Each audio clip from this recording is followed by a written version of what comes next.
নমস্কার, কেমন আছেন? আশা করছি আপনারা ভালো আছেন। হ্যাপি কুক ডট ব্লগে আপনাদের স্বাগত। আজ মঙ্গলবার, ঘড়িতে এখন প্রায় 12টা বাজতে যায়। আর আমি দুপুরে রান্না শুরু করে দিয়েছি। আজকের আমি রান্না করছি ভোলা মাছের সর্ষে পোস্ত দিয়ে ঝাল। তো চলুন শুরু করা যাক। দেখতে পাচ্ছেন এখানে ভোলা মাছ নুন হলুদ দিয়ে মাখানো রয়েছে। আর আমি মাছগুলোকে লাল লাল করে ভেজে নিয়েছি। এই যে মাছ ভাজছি এখানে। এটা বেশ বড় সাইজের ভোলা, তো টেস্টটা খুব সুন্দর হয়। তো লাল লাল করে মাছগুলো ভেজে নিই। লাল লাল করে ভাজা হয়ে গেছে। কড়াতে দেখছেন সর্ষের তেল, ওই তেলেতে একটু তেল মিশিয়ে নিয়েছি। সর্ষের তেলটাও গরম হয়ে গেছে। এবারে ফোড়নে দেবো 5 ফোড়ন দিয়েছি।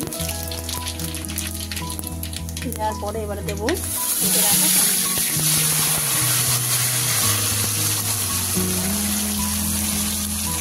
এবারে দেবো নুন, হলুদ, কাশ্মীরি রেড চিলি পাউডার পরিমাণ মতন।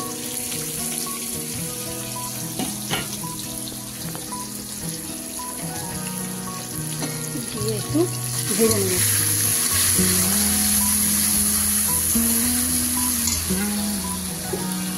আর এখানে রয়েছে সর্ষে পোস্ত কাঁচা লঙ্কা বাটা, এটাও শিলে বাটা হয়েছে।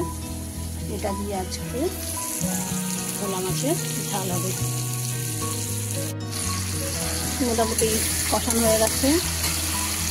এবারে দিয়ে দেবো সর্ষে আর পোস্ত বাটা। এই যে এটাকে দিয়ে দেবো।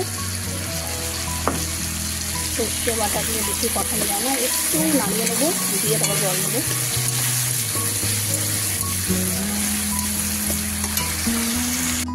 সর্ষে পোস্তটা দিয়ে একটু নাড়ানো হয়ে গেছে। এবার একটু ঝালের জন্য জল দিয়ে দিচ্ছি। এই যে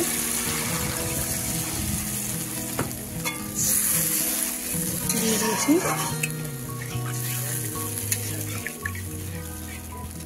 এবারে ফুটে উঠলে মাছ দিয়ে দেবো।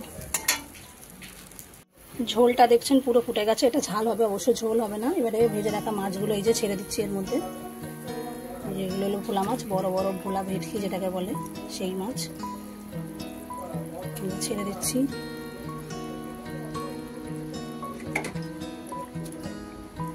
এর মধ্যে একটু ধনেপাতা কুচি দিলে ভালো হতো, কিন্তু আমার কাছে ধনেপাতা নেই, তাই দিতে পারলাম না। আপনাদের কাছে থাকলে আপনারা দিতে পারেন, ধনেপাতা ছড়িয়ে খেতে ভালো হয়। এবারে দেবো এই লঙ্কা, গোটা কাঁচা লঙ্কা একটু ছেড়ে দিচ্ছি।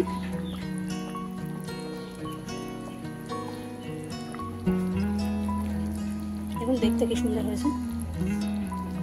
রেডি আমার ভোলা মাছের ঝাল। এইভাবে একবার বানিয়ে ভোলা মাছের দারুণ হয় খেতে, অসাধারণ একটা রেসিপি।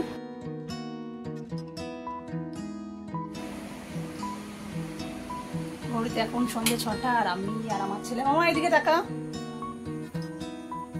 আমি আর আমার ছেলে রেডি হয়ে গেছি একটু ঘুরতে যাওয়ার জন্য।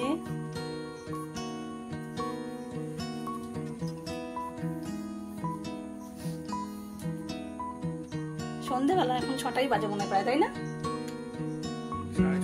6:30 বাজে। আর আমি আর আমার ছেলে একটু বাইরে ঘুরতে যাচ্ছি, সোনারপুর দিকে যাব। সঙ্গে আছে এই যে, ঠিক আছে, এই যে রকি আমার বন্ধু, এই যে পাশে রয়েছে। ওই তো রকির কথাই তো বললাম তো। হ্যাঁ বন্ধু। তো চলুন যাওয়া যাক। আমরা 3 জনে অটোয় উঠে পড়েছি। দেখতেই পাচ্ছেন এইটা হলো আমাদের পাড়ার গ্রামের রাস্তা। এই রাস্তা দিয়েই অটো যায়। এখনো শহরের রাস্তায় উঠিনি, এই সরু রাস্তা দিয়ে আমাদের অটো যাচ্ছে। দুপারটা দেখুন একদম গ্রাম্য পরিবেশ। এই যে পুকুর শুয়ে আছে, প্রচুর পুকুর আছে আমাদের এই পাড়াতে, গাছপালা দিয়ে ঢাকা। এটা গ্রাম মতনই অসাধারণ। হেঁটে হেঁটে আপনারা যেতেই পারেন, এত সুন্দর রাস্তা, কোনো ঝামেলা নেই। এই যে দেখতে দেখতে আমরা মেন রাস্তার কাছে পৌঁছে গেছি।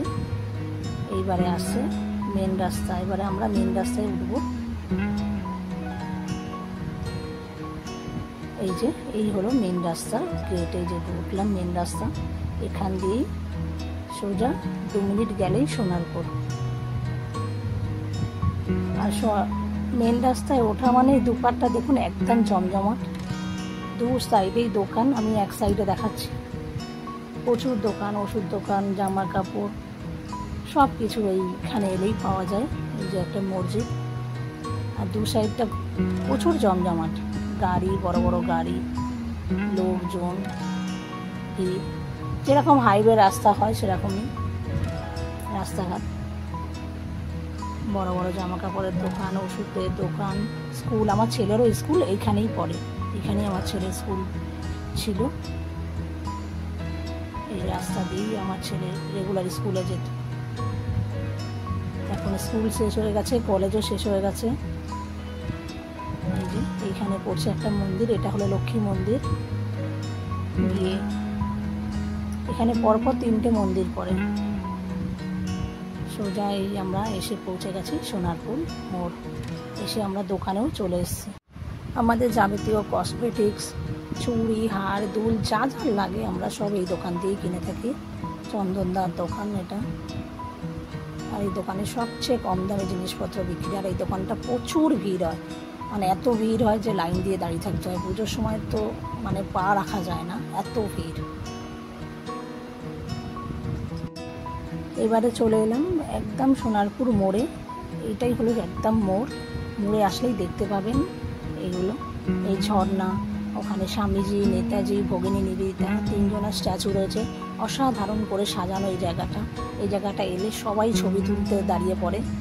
আর এই হলো সোনারপুর লেখা রয়েছে, আই লাভ সোনারপুর। অসাধারণ, মন ছুঁয়ে যাবে, এত সুন্দর জায়গা। মনে হচ্ছে খুব সময় কাটাই এখানে, এত দারুণ জায়গা। ওখানে পাটা থমকে দাঁড়িয়েই যাবে, এত সুন্দর লাগবে এই জায়গাটা। যে কোনো মানুষ আসবে মানে থমকে দাঁড়িয়ে পড়ি। তো চলুন একটু বাজারের দিকে আবার যাওয়া যাক।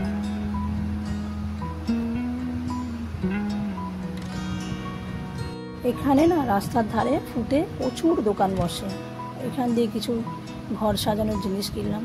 আমার ভাইয়ের বউ কিনলো টেবিল ক্লথ, টেবিলে পাতার জন্য। দারুণ দারুণ জিনিস পাওয়া যায়। দু সাইডে এত সুন্দর দোকান বসে, মানে কোনটা ছেড়ে কোনটা নেই। প্রচুর ভিড় হয় এখানে, প্রচুর মানুষের সমাগম। এত সুন্দর বাজার বসে। আমরা যা কিছু কিনতে হয় চলে আসি সোনারপুর। আমাদের কেনাকাটি মানেই সোনারপুর। আর পুজো আসলে তখন তো আমরা কলকাতায় যাই।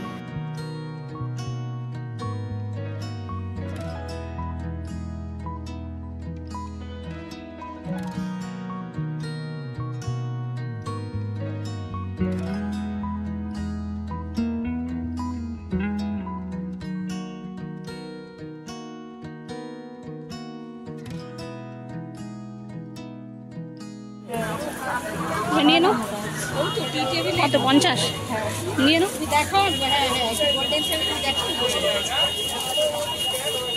এটাই নেবে তো কনফার্ম? 50 তো ও ওই জন্য এত মোটা লাগে। এবারে চলে এলাম বাজারের ভেতরে। এই বাজারে সব কিছুই পাওয়া যায়, মাছ, সবজি, বাজার সব কিছুই এখানে পাওয়া যায়। আর আমি চলে এলাম একটা মশলার দোকানে। এই মশলার দোকানটা দিয়ে আমি প্রায় সময় পপকর্ন কিনে থাকি। এখানে কিলো ধরে পপকর্ন পাওয়া যায়। তাই